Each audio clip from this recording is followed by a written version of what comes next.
রাত্রে যেমন পাড়া মহল্লায় পাহারা দেয় টহলদার, ঠিক তেমনই আমাদের শরীরে একদল পাহারাদার রয়েছে, যাকে আমরা রোগ প্রতিরোধ ক্ষমতা তথা ইমিউনিটি বলে জেনে থাকি। এই রোগ প্রতিরোধ ক্ষমতায় 24 ঘন্টা আমাদের শরীরে বিভিন্ন জীবাণু এবং ব্যাকটেরিয়া অপসারণের কাজে ব্যস্ত থাকে। তাই তো আমরা অসংখ্য জীবাণু এবং ব্যাকটেরিয়ার সংস্পর্শে এসেও অসুস্থ হই না। যেমন ধরুন, বর্ষার দিনে আপনি ঘোনা খিচুড়ির সাথে কয়েক পিস ইলিশ মাছ নিয়ে বসেছেন, খুব মজা করে খাবেন। কিন্তু দেখুন, আপনি খাবার পরেই আপনার শরীর বিরূপ প্রতিক্রিয়া দেখা দিচ্ছে। কিন্তু আপনার পাশের জন, যিনি একই তরকারি একই খাবার খেয়েছেন, তার কিন্তু কোনো সমস্যা হচ্ছে না। কিন্তু আপনি এই বেগুন ইলিশ খাওয়ার পরেই অত্যন্ত চুলকানি এবং র্যাশ, হাঁচি কাশির সমস্যা হচ্ছে।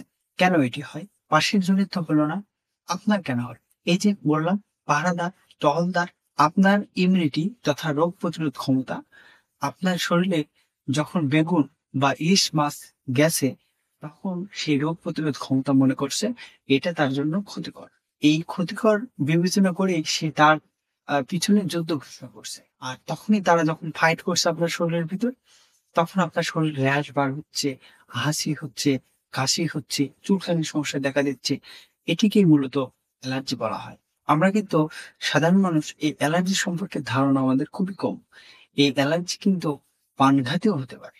আসুন জেনে নেই কোন কোন লক্ষণ দিলে আমরা সতর্ক হব, ভালো কোনো ডাক্তার দেখাবো বা হসপিটালের দিকে অবশ্যই আগমন করব।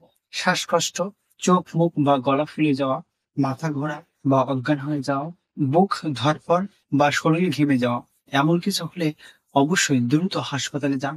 চলুন এবার আমরা জেনে আসি কোন কোন খাবারগুলিতে অত্যধিক পরিমাণ অ্যালার্জি রয়েছে। মানুষভেদে প্রত্যেক অ্যালার্জির উপসর্গ ভিন্ন হতে পারে। যেমন খাবারের অ্যালার্জি, দুধ, দই, মাছ, মাংস, ধুলা বা ডাস্ট মাইট বা বিছানার ধুলা, পরাগ রেণু বা ফুলের রেণু, ফুলের ঘ্রাণ। কতজন আছে যাদের ফুলের ঘ্রাণ নিলেই হাঁচি কাশি শুরু হয়ে যায়।